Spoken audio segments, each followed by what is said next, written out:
Coba sekarang kita membayangkan saat ini adalah di tahun 1900.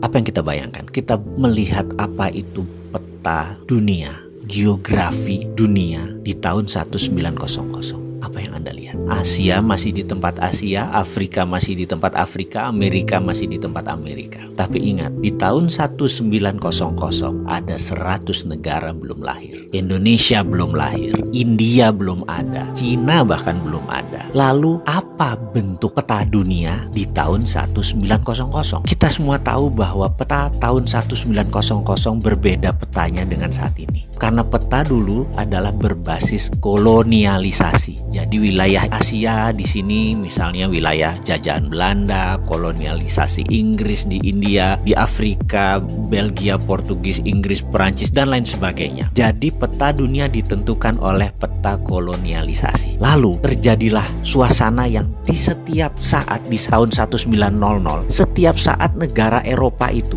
yang melakukan kolonialisasi di mana-mana, hampir perang di semua wilayahnya. Belgia hampir perang sama Inggris di wilayah tertentu, Portugis hampir perang sama Perancis di wilayah tertentu, Belanda perang dengan Inggris di wilayah tertentu. Itu membuat tahun 1900 adalah suasana yang sangat tegang. Itu terjadi. Lalu Inggris waktu 1900 memutuskan kalau terjadi perang pada saat itu mereka bisa dikatakan yang paling berat karena wilayah mereka yang paling besar. Lalu mereka memutuskan ada baiknya mereka mencari ally atau teman negara lain yang berpihak kepada mereka, aliansi atau sekutu. Mereka terfikir dengan Amerika, sebuah negara independen, kaya dengan minyak, kaya dengan teknologi, dan tidak dijajah siapapun dan tidak menjajah siapapun. Inggris sangat tertarik untuk bergabung dengan Amerika. Lalu dikirimlah delegasi tahun 1904 ke Amerika. Kemudian delegasi itu pun dibawa oleh Inggris ke Eropa. Delegasi Amerika melihat Eropa. Dan disinilah kesalahan Inggris yang pertama. Karena ternyata otaknya orang Amerika mulai terbuka pada saat itu. Di mana pada saat itu teknologi Amerika bisa 30 tahun bahkan 50 tahun lebih maju, lebih advance daripada Eropa. Buktinya senjata perang dunia pertama itu masih banyak yang locok, masih banyak yang satuan. Sementara bedil atau senjata koboi itu sudah revolver, sudah muter sendiri. Perang saudara di Amerika dan perang zaman koboi itu membuat persenjataan Amerika lebih maju dari Eropa. Kemudian juga perminyakan. Amerika jauh lebih maju karena sudah ada kerosin atau minyak tanah, sudah mau terbit gasolin, bukan sekedar minyak mentah. Bahkan 1906, 1 jam Amerika bisa menerbangkan pesawat dalam New York Festival 1906. Eropa masih belum tahu apa itu dengan pesawat terbang. Apa yang terjadi oleh Amerika? Ternyata sejak saat itu Amerika punya grand plan, ingin menguasai dunia. Caranya dengan membuat Eropa hancur. Ini menarik karena itu perang dunia pertama terjadi, Amerika memang bantunya kecil, memang ingin hancur. Kemudian puncaknya sewaktu 1933 begitu Hitler Nazinya sudah mulai menguasai Jerman dan sebagian Polandia, dia sudah mulai menyerang. Amerika diajak masuk itu oleh Inggris untuk membantu Eropa adalah di 1939. Amerika nggak maju-maju banget, setengah-setengah hati aja. Kenapa? Karena memang Amerika ingin Eropa hancur. Lalu full Amerika mau masuk adalah ketika mereka melakukan strategi yang luar biasa, di mana di tahun 1944 mereka mengadakan meeting di kota kecil di utara Boston yang namanya Bretton Woods. Di kota inilah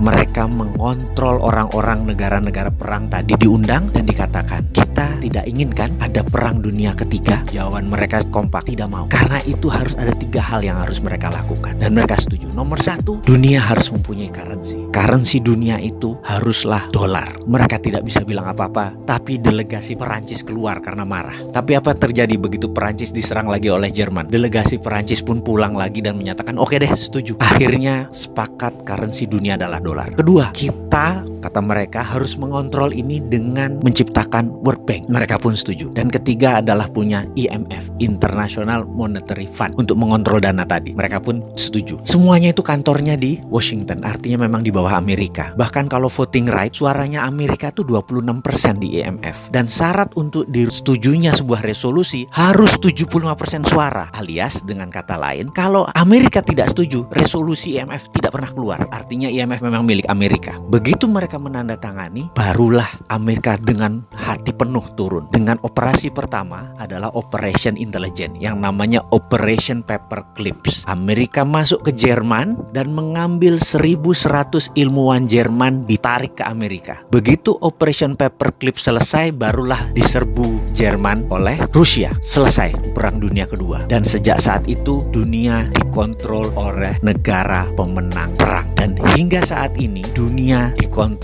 oleh negara pemenang perang. Jadi kita semua ikut aturan mereka. Tapi ada yang baru. 5 tahun terakhir sejak tahun 2013 ada penantang baru yang namanya Cina yang menantang hegemoni pemenang perang dunia kedua tersebut. Itu sudah terjadi. Sekarang Indonesia bagaimana mainnya? Indonesia itu mau ikut siapa sih ke depannya? Kalau saran saya tetap garis lurus.